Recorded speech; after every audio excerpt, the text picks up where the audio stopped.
Howdy folks, welcome back to the channel, welcome back to another episode, and the time has finally come to make the big jump across the English Channel.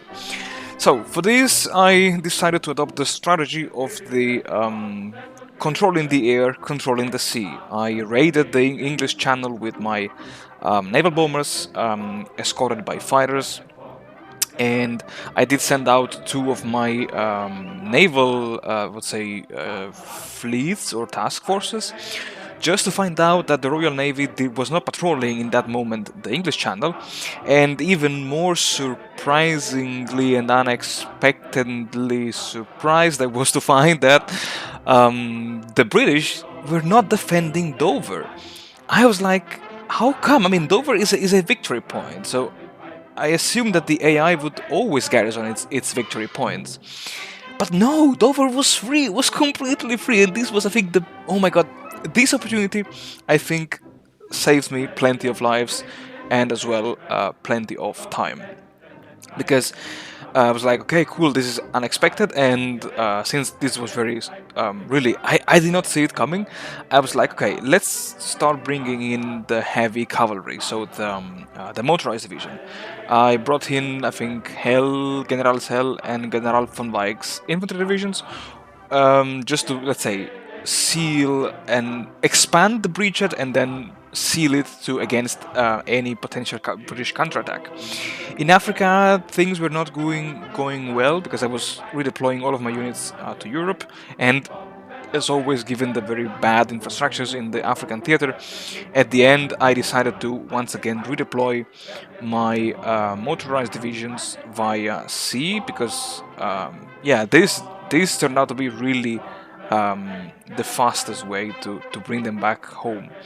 I moved in England General Scott's Panzer Group because I noticed that while the infantry was, let's say, good enough in holding the line and just making those very small and shy advances against the enemy armor, and I think against the American mechanized divisions, my infantry could not do that much.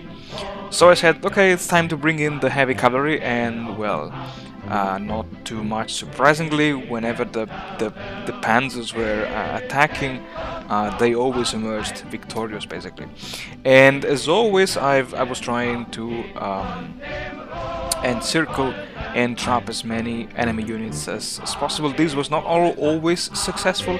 Around Leeds and Hull, my troops were pushed back at some point, but this was, let's say, it lasted only for I think a couple of hours, because then exactly the prompt intervention of the Panzer Division again sealed off the Manchester pocket, and with it it signed the fate of the 8th or 9 Allied divisions which were stationed there. As more and more divisions were being encircled and let's say pressed hard with their backs against my infantry, I decided to deal the final blow against London. London was rapidly encircled, and with the combined forces of my Panzer Grenadiers, motorized infantry, and Panzer divisions, as well as with the support of the Waffen-SS divisions, the Battle of London lasted 1 week, but at the end, again, the London garrison was defeated. And in this regard, I must say that having complete control of the air, as you can see by the hundreds of planes flying over Britain, this really was the key to success. And since I got tired at that point of micromanaging the invasion and the expansion in northern Britain, I just let the AI do the heavy lifting for me. And while my Marines were getting ready to invade Ireland, once again my Panzer divisions pushed northwards, only to find out that the British government just capitulated, and for whatever reason that I don't understand, Northern England and Scotland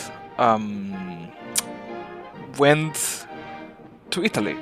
They were officially under Italian control, and I know that Mussolini wanted to do this in real life. He wanted to enter the war just to enjoy thousands of deaths, but that's not really what I was expecting to see. I mean, seriously? Italy, seriously? Why did you do this to me? Seriously?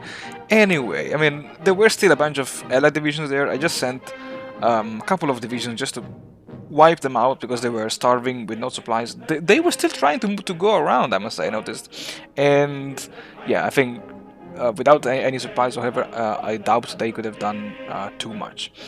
My naval bombers, however, scored, I think, one of the most impressive victory of the whole war by sinking, I don't know, I think there were two major battles, naval air to naval battles, in which I think that the bulk of the Royal Navy were just sent to kiss the bottom of the sea, because in those two battles I counted at least 2 aircraft carriers, 3 or 4 or even 5 or 6 battleships, light cruisers, heavy cruisers, and you know, all the capital ships.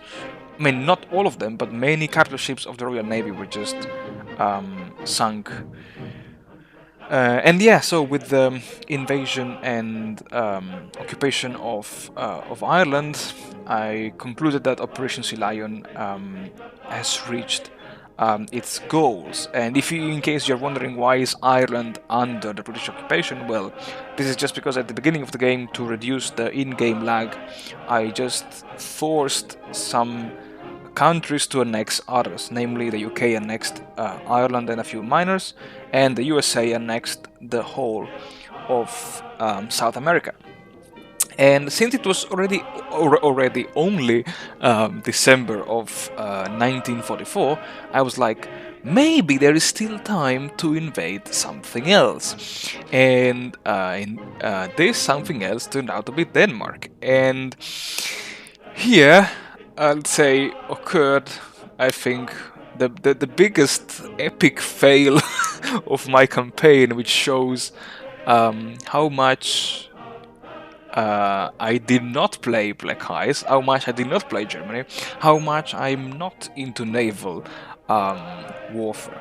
Because I was like, okay, Greenland seems too far away. My navy just could not reach it, could not patrol the 3 sea zones separating Greenland from Scotland. So I was like, let's do the Atlantic hopping campaign. Let's invade, first of all, the Faroe Islands. And that was, I would say, relatively easy, because again, with by combining my surface fleet with the air cover provided by some long-range fighters, as well as with by the support of the naval bombers, I could quickly gain air and naval superiority over the 2 sea zones required for the invasion of the Faroe Islands. And well, the Faroe Islands just fell in a matter of 2 days. And here I realized that I did not realize that Iceland was one of my puppets. I mean, Iceland was a puppet of Denmark, and Denmark was my puppet, so indirectly Iceland was one of my puppets. And instead of moving my Marines divisions in Iceland, I just wasted all of this time. I think, yeah, January and February 1945 in planning and executing the invasion of my puppet. I mean, seriously? Oh my god, that was an epic fail. And I did not realize that the divisions were going so slow because of the terrain, not because they were lacking supplies. It was, oh my god, such an epic fail, guys. Seriously. I am ashamed of what I did, but still, I wanted to share it with you because that's really a thing. For you, it's funny. For me, it was really... When I realized that I invaded one of my puppets, I was like, oh my god, I'm such an idiot. And indeed, when I realized that I could have just redeployed my Marine divisions, I was laughing out loud, because it did never happen to me, and hopefully it will never happen again in any of my potential future Hearts of Iron 4 campaigns. Anyway, having, let's say, assessed the situation and realized that, oh cool, Iceland is actually on my side, I don't need to invade it, I carried on and proceeded with the invasion and the occupation of Greenland. Here I was just building up some steel refineries, and that's because by having so many factories on airplanes, I was running low on aluminium, and for whatever reason there was not enough aluminium in the whole world to supply my aircraft production. So I was like, yeah, sure, let's just pump out some steel mills, because with my advanced technologies, my every steel mill was now giving me 1 unit of aluminium. And the invasion of Greenland, which was now occupied by the United States, began in mid-April 1945. And then another epic fail. I thought, oh cool, then if I annex Denmark, I could also annex Iceland.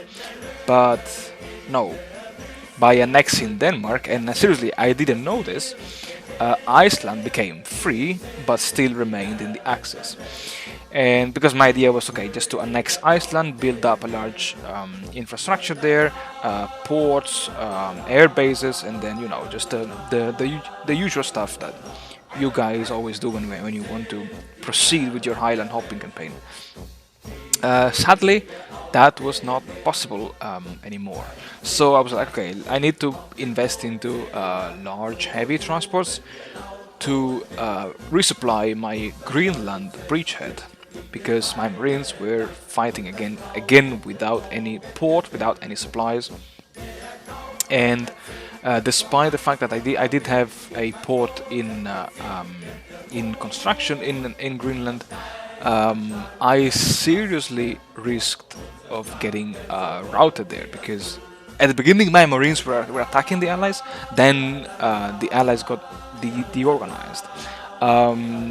Then the Allies started attacking me, and when I realized that, oh crap, I don't have any supplies, I was like, okay, cool, then I just need to wait, stop, and yeah, I just wait for the local dockyard to be built. And then once this was surprisingly quickly built, at least the level 1 dockyard, I could send in some more reinforcements, namely, once again, the Panzer divisions, because yeah, the glorious tanks are really the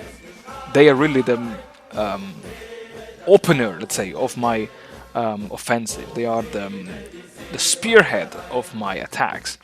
And of course, Greenland is Arctic terrain, so everything was moving at super slow speed, despite all the bonuses of having fast mobile units in my army. And with, let's say, with the final occupation of Greenland, I again carried on in expanding the local infrastructures, because indeed the infrastructure levels also affect the speed at which your units are moving. I did trap 2 American divisions there, and I proceeded finally with the infamous invasion, let's say the invasion plan of Canada. Because the good thing about invading Canada, okay, as one of you guys told me in the comments, Canada has some awful supply areas, and indeed Canada really has some really awful supply areas, but the advantage of invading Canada is that there is only one sea zone that the whole of my bloody Kriegsmarine could have easily patrolled to gain naval superiority over that sea.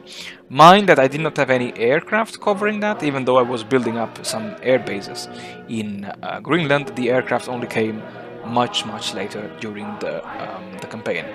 But surprisingly, with the lack of the Canadian and US Navy, the Kriegsmarine had no problems in establishing local naval superiority. And when this was achieved, well, my 3 marine divisions, or yeah, my 3 mechanized marine divisions just crossed the Labrador Sea and landed in Canada. That's all for this episode, guys. Thank you very much for watching. Thank you very much for supporting the channel. Stay tuned, because in the next one we will see what will happen to the USA. Als die Macht brennt, geht ab ins Bürger.